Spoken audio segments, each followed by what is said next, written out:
Text on buttons for navigation. Websites frequently use buttons that contain text to tell users where they will go if they select on one of these buttons. It's important that that text is not an image contained on the button. One way to tell is to hover over the button.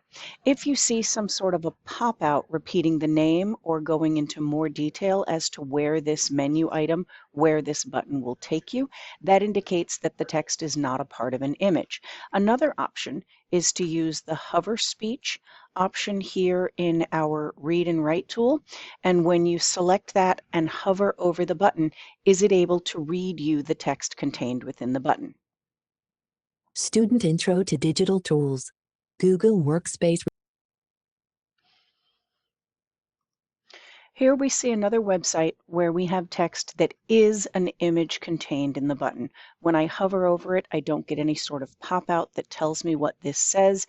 If I use my hover speech option, it is not able to detect any text contained as a part of that button.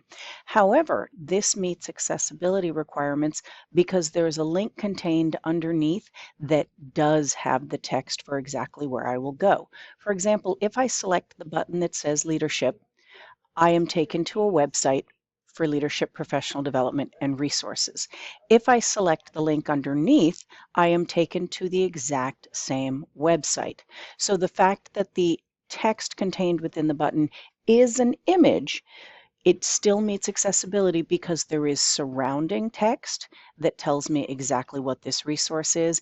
And if I use my hover speech, it is able to read the Leadership text Professional contained Learning and within the link, Resources. even though it can't read the text contained within the button because it is an image.